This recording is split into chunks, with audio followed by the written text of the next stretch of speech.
Hey guys, Eitan, welcome back to my channel. The holiday of Hanukkah, the festival of lights, is less than a week away. And you know, I had to hit you with not just one, not just two, but three incredible donut recipes to take your donut game to a whole other level this Hanukkah. We have a caramelized tahini glaze with string halva. We have a grapefruit glaze with pistachios, and we have a cardamom pastry cream in a sufganiyah. Let's get cooking. All right, let's get started. Over here in my stand mixer, I'm going to add in a little touch of warm water and 2 packets of yeast. As always, all the amounts are on eitanbernath.com. Then let's just kind of spin around with our finger, make sure all the yeast is coated, and meanwhile, let's head over to our stovetop. Into the pot, I'm now going to add in my whole milk along with my butter, and we just want to warm this up until all the butter melts. And we're going to wait for the yeast to rise, and then we're going to finish making the dough. All right, now into our yeast, let's add in about half of our all-purpose flour into there. I'm going to stream in our milk mixture, and I like to do this in parts because that's a little bit hot. Then I'm going to crack in our 2 eggs directly into there. All right, making a mess, but I mean, what's new? You guys know I make messes always, you know. I feel like you're used to that at this point. All right, now we're gonna add in a little more of our flour. I'm gonna leave about a little bit left just for kneading, and then the rest of our milk. And let's now just put on our dough hook attachment, and we're going to let this come together into a nice ball of dough. Also, while that's starting to mix, of course, I'm also going to add in our sugar and a little bit of salt into there, and just keep on mixing until it comes together into a ball of dough. All right, now that it's come together into a ball of dough, I'm going to remove it from here, and I'm now going to knead it on a floured work surface, and we really want to knead this to incorporate lots of nice gluten and make sure it is a nice, beautiful, smooth dough. It's a warm dough, which is my favorite type of dough to work with, so just now knead it until nice and smooth. While kneading this, I'm getting floods of memories in my mind from all the years of Hanukkah, or Hanukkah, however you want to say it, that I made donuts for Hanukkah a bunch of years ago. I actually got, when I was, I think, like literally 9 years old, a deep fryer for Hanukkah because I just loved frying donuts. And then literally every other night I made donuts. And my parents probably regretted getting me that present because our kitchen smelled like deep fried donuts every night of Hanukkah. All right, this is now nice and smooth, so I'm just going to now form it into a nice ball. Let's round it off, looking good. Now, I greased my bowl over here, so just placing it upside down, spin, give it a little flip. Let's just grab a towel from over here, and I'm now gonna cover this, let it rise for an hour until doubled in size. All right, our dough has risen, it has doubled in size. I'm going to lightly flour my surface, and now it is time to dump out the dough on there, a little more flour on top as well, and now let's just roll it out to about 1/2 to 1/4 of an inch thick. All right, that looks great. Now, you can just use a knife to do this. You don't have to make it any perfect shape. I'm going to now cut out 2 different types of donuts. Since we're doing 3 different donuts, 2 of them are the regular kind of donut hole shape, and then one of them is a sufganiyah, which is the one that just is the round one. So I'm just gonna take my 3-inch cookie cutter and then cut out the center of the donut as well, and I'm going to cut out probably about 4 to 5 of each type of donut. So we're gonna do about 8 to 10 of the donuts with the hole in the inside and about 4 to 5 of the ones without a hole. So let's just keep doing that. All right, I have our 2 sheets over here of donuts, and I'm just going to cover these and then let them rise for about half an hour, and then it's time to fry. All right, our donuts have risen, and now it is time to fry them. Over here on the stovetop, I have a pot of vegetable oil that's preheated to, let's double check with my laser thermometer, 350 degrees Fahrenheit. We're now going to fry them for about 2 to 3 minutes per side until they are nice and golden brown and fully cooked on the inside. All right, our donuts look like they've cooked on the bottom side. Now let's give them a nice flip. And now take them out of the oil, and they look absolutely beautiful. And we're now just going to fry the rest of our donuts. All right, so I fried up my donuts. Now the first thing before I even make the glaze is I'm going to take our sufganiyot, or the donuts without the hole in the inside, and I'm going to coat them in a mixture of cinnamon sugar. You want to do this quickly after frying because it will use the excess oil on the outside to help the sugar stick. All right, it is glazing time. Our donuts are fried. Let's start off with our first glaze. Over here in my pot, we're going to make this caramelized tahini glaze. Oh yeah, that sounds incredible, I know. All right, let's now add our tahini, which is ground sesame paste, into our little pot. Now, this one is literally my favorite out of all three. If I have to pick a favorite, it is this one. I'm not even gonna lie. I'm not gonna say it's like children that I can't pick my favorites.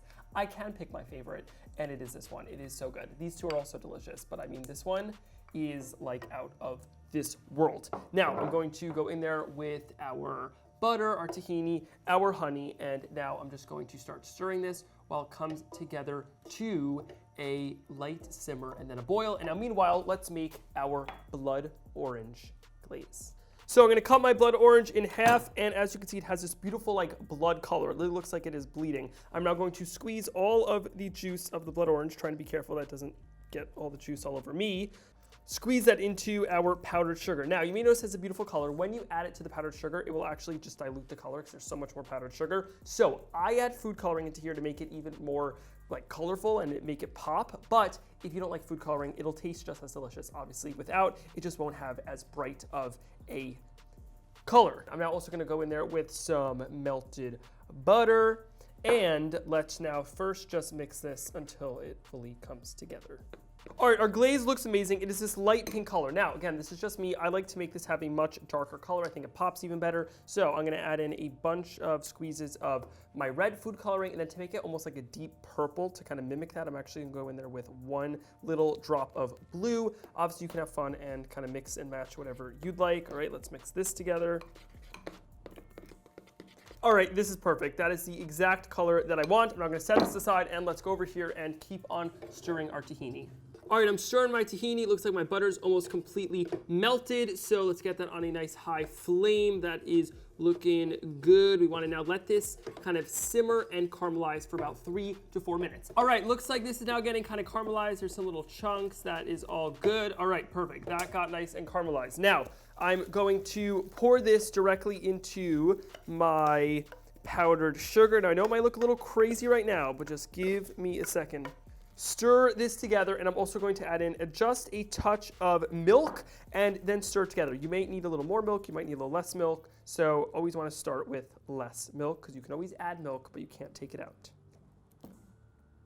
All right, this now comes together. That looks incredible. Smells great too. Now, last up, let's make our pastry cream. All right, let's get a fire on our stovetop. Now we're going to add into our pot, we're gonna add in some flour and some cornstarch, followed by a little bit of ground cardamom into there. Then we're also gonna go in there with our sugar. And now over here, let's crack our 2 eggs into our heavy cream just so that we can stir them together before adding them into the pot. And then let's also add our vanilla extract in there, because why not? Grab our whisk. Let's just whisk this together in here.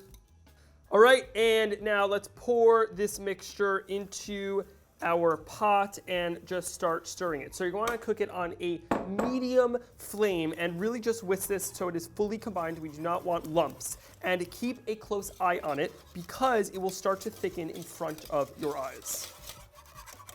All right, I've been whisking and our mixture is now getting nice and thick. So I believe this is almost done. So I'm now going to turn off the flame and I'm going to then pop it into a bowl in the fridge, let it cool slightly, and then it is glazing time. I'm also gonna do a little bit of cleanup because I made a mess. All right, I've cleaned up. It is now time to glaze our donuts. It's always important right before you glaze to just mix it up to make sure there's no crust on top. And let's now start by taking our donuts, dip them in about halfway, let them drip for a few seconds, 1, 2, 3, and then bam, flip them over.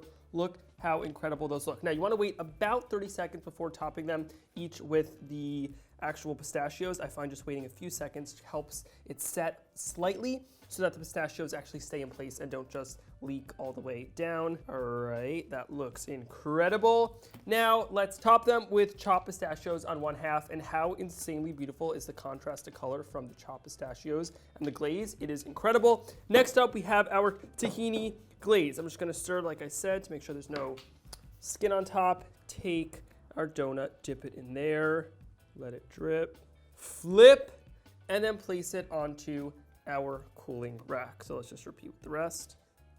All right, there we go. Now, we're going to top these with a little different. 1/2 gets some black sesame. and the other half gets some string halva. You can use any type of halva you'd like, but I think this string halva just has such a cool look. It gives the donut some height. Halva is a candy or treat dessert made out of spun boiled sugar, and well, the string one's made out of spun boiled sugar. Regular halva is not made out of spun sugar. It is made out of boiled sugar and tahini. There we go. Oh my God, that looks so beautiful. And then finally, let's take our soufganiot over here. Now I cut a little slit into each of them. All right, there we go. And now I have my pastry cream that is then firmed up a bit in the fridge. And let's just squeeze to pipe that in there. Now, to make it extra bougie, I'm going to top them with some gold sheets. Now, I know this sounds like ridiculously fancy because it is, but these gold sheets are literally just like probably a few molecules of gold thin. So basically just like place them on there. Bam, bam, bam. Like a pack of 20 of these I think costs like a few dollars.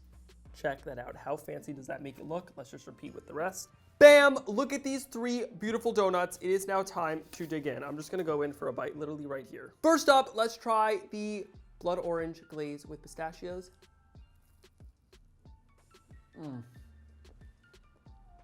Wow, that blood orange hits you with a nice citrus flavor, and a pistachio adds a nutty layer that is delicious. The inside donut is perfectly light and airy, and the outside nice and crispy. Let's just try the next one. We have this beautiful caramelized tahini with string halva on top.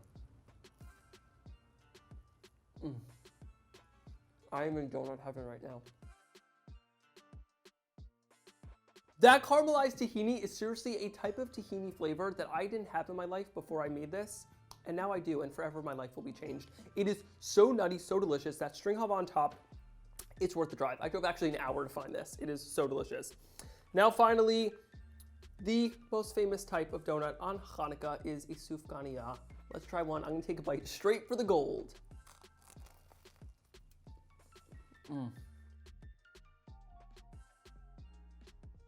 And again, that one is incredible. You have that pastry cream. I think I've sugar all over my face, but it's okay. The pastry cream on the outside is super creamy. It has an incredible flavor of that cardamom. If you love cardamom, you're going to love it. If you don't, try it, and I think you'll love it as well. Well, not if you don't like cardamom. If you don't know if you like cardamom, I promise you, you will like it. And like the gold just like a little extra touch, you know, to make it extra fancy. Okay, this is incredible. Hope you guys enjoyed watching this video as much as I enjoyed making it. Hope you enjoy these 3 donuts. Be sure to send me a picture on any of the socials. They're all linked down below, at Eitan on Instagram and TikTok, and at Eitan Bernath on Facebook and Twitter. Send me pictures. I want to see you guys celebrating and making these donuts. If you want the recipe, they are on eitanbernath.com. As always, hit the like button and subscribe for more videos, and comment down below what is your favorite type of donut. If you need me, I'm going to be eating all these donuts before my family gets to them. Bye.